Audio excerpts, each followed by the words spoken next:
I have a not altogether unique, but wholly unhealthy aversion to public restrooms.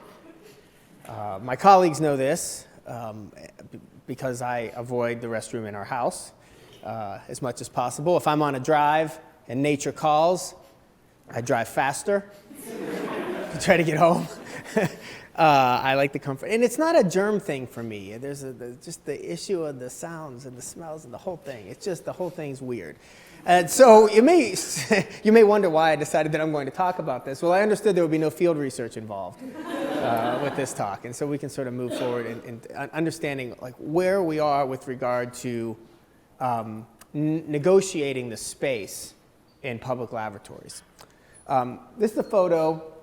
It was taken right here on campus. You may recognize it if you've been in Newhall. Chris Pasco snapped this one for me because I don't creep around in the dorms. That would be bad too. And it is not uncommon to see buildings with new construction that are offering all-gender facilities.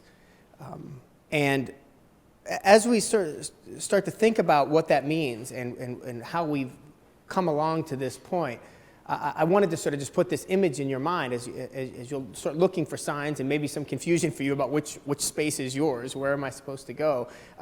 There's a lot of folks who have been wrestling with that for many years, and we're just starting to come to answers that will be acceptable to those folks.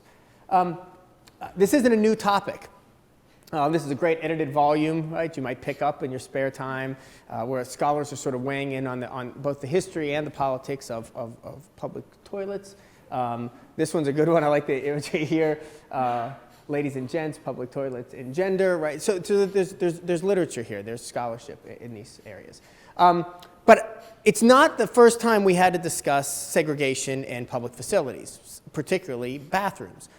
These signs will be, you'll recognize from Jim Crow era America, particularly in the U.S. South, where white Americans and black Americans were expected to not occupy that same space, to use public facilities separately.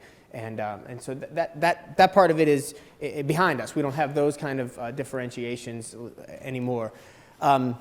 We do have this differentiation still. Maybe it's flacos and flacas if you're in a Mexican restaurant or whatever it is. You're going to get some signal when it's time to use the restroom of which one is appropriate, which space is appropriate for you to occupy.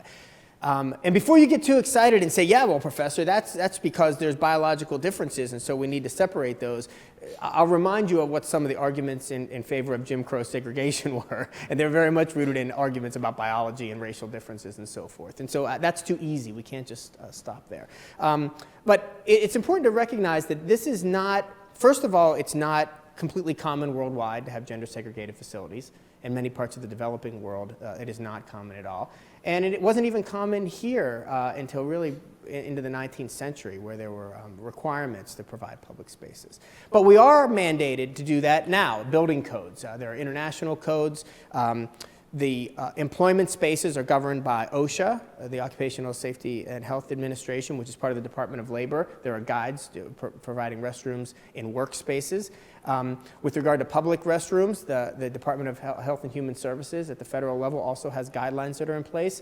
And as any good political science student knows, in addition to those guidelines, there will be a whole slew of state and municipal codes, building codes, related to the way construction has to happen, down to making how many restrooms have to be available, how many toilets have to be available based on the potential occupancy.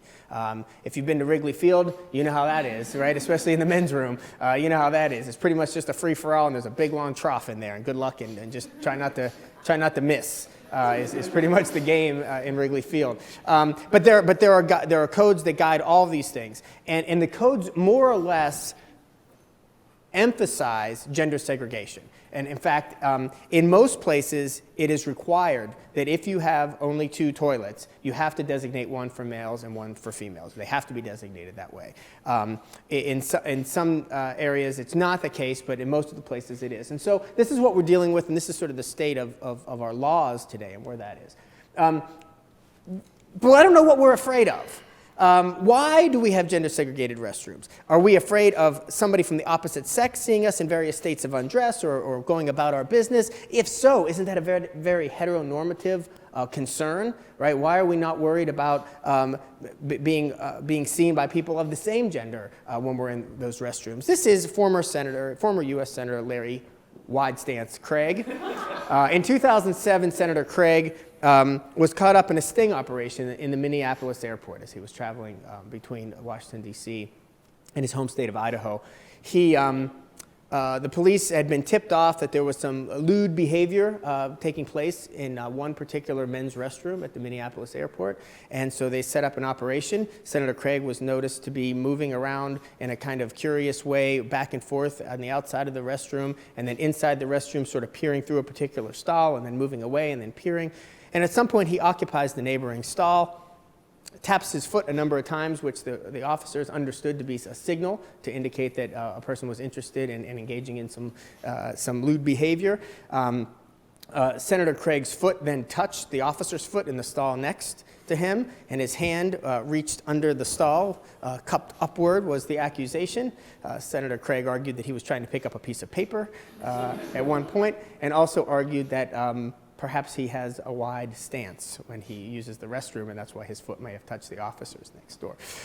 So it's not that we are immune from understanding that there might be sexual activity in public restrooms, whether it's warranted or whether it's wanted or whether it's not. But there's still sort of a really deep heteronormative component to this gender segregation in the restroom. Well, this comes into friction with folks who identify as transgender, because most of our identification with gender has been conflated with sex, particularly sex assignment at birth, right? And so when folks identify as transgender, oftentimes they have a decision to make. They have to either do what I do, which is drive faster and hold it, which isn't a bad idea, whether you're transgender or not, I just would say. Or they have to make a decision about which restroom they're going to use and face potential consequences if they're identified as somebody who, by law, ought not be occupying that space. These kind of facilities, all-gender restrooms, can alleviate some of that. We see also that it's not simply about being transgender. It's about having caring for somebody with a disability that might be of the opposite gender. Anybody who's had sort of young kids but not babies have had this sort of situation. Do I take my daughter into the men's room? I mean, I've had it, obviously. But what about caring for a disabled adult? Or if you have an autistic child or an autistic person that you're trying to help. All these questions come in. Nobody really cares if a 5-year-old girl's in the men's room. That doesn't really matter. But some women get really upset when a 14-year-old boy is in the women's room, but he's autistic and can't use the restroom without his mother's care or a caregiver's care. So those are all kinds of things we have to think about. Seamus Johnston is a transgender man who was assigned female sex at birth. And therefore the birth certificate would indicates female, but had been living as a man for some time, even before he enrolled at the University of Pittsburgh at Johnstown. He preferred to use male restrooms and facilities, locker room facilities, as you might imagine, because he identified as male. The institution prohibited that and admonished him on a number of occasions to stop. He refused, and he was expelled from the university. The federal court last fall upheld that expulsion, saying that it was not a Title IX issue and that the university acted appropriately in that dismissal. Other types of conflicts that are happening both at the court level and the legislative level didn't work necessarily that way. For instance, we have proactively in the schools in San Francisco, the elementary schools in San Francisco, all-gender restrooms being introduced, and not as a result of any particular student asking for accommodations or any conflicts that were occurring, but as sort of a recognition of the inherent friction that exists in restrooms that are segregated by gender. Just up the road, District 211 in Palatine, of course, if you've been following the news, you know that they've had a lot of conflicts, that there was a transgender girl, young woman, who was wanting to use the locker room facilities, and the district came up with some kind of compromise where there'd be a separate space in the women's locker room for her to use. Some of the parents were very upset about that. Other parents were very supportive, and so this is sort of an ongoing concern. Here, the federal government was involved in that case too, the Civil Rights Unit of the Department of Justice, and so that's an important one. And as you might expect, it's America. Somebody's making money off of this. There's a company now who specializes in these kind of signs, right? The kind of, because you're going to need a whole bunch of signs. Somebody's got to make the signs. But it raises a good point. When there's new construction, as we saw here on campus with New Hall, it makes sense. It'd be very difficult for me to imagine new construction where there wasn't at least a number of all-gender facilities. But what happens to the older buildings? What about our dorms that we already have on campus? What about our other campus buildings that are here? What do we do about those? How can we retrofit in some way? But that also presupposes that we're not paying attention to James Madison. Yes, of course. Every political scientist has a favorite founding father, and every political scientist probably has a favorite Federalist paper. Mine's a little cliche, it's number 10. But we're going to talk about James Madison's argument real quickly here, that he's wrestling with, or asking us to wrestle with, this notion of majority beliefs, passions, and how that's balanced. That will gets balanced against the protection of minority interests. The minority interests here don't have to be transgender individuals. I don't want you to limit yourself to that thinking. But just folks who might believe that it would be better not to have gender-segregated restrooms for any of the reasons that we've discussed here today, right? And so how do we make sense of that in a way that's good for everybody? Because, again, when you're talking about the vulnerability that's involved, some of us are a little more hung up than others on using public facilities. There's some vulnerability involved here, and so people's feelings are at stake. And so these are sensitive issues. But you may remember Ally McBeal. Some of you are old enough to remember Ally McBeal, right? Ally McBeal was a television show about a law firm that was aired in the 1990s.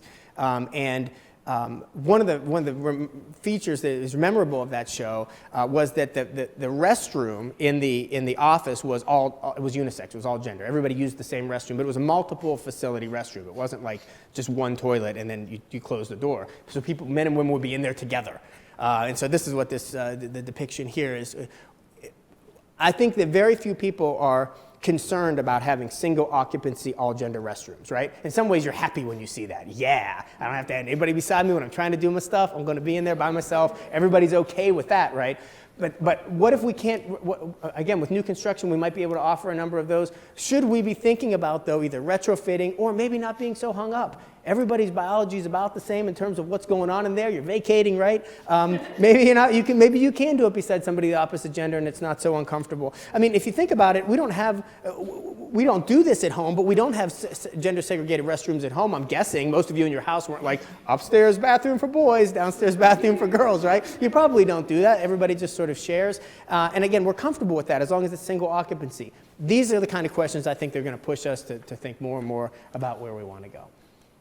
All right. So as you go to the bathroom in a public space next time, look around you, see who's there, see if anybody has a particularly wide stance, perhaps. But keep in mind our founding fathers and the questions that they asked us to consider in a broad context about majority and minority rights, and think about how they apply to our everyday life, even when you're going pee. Thank you.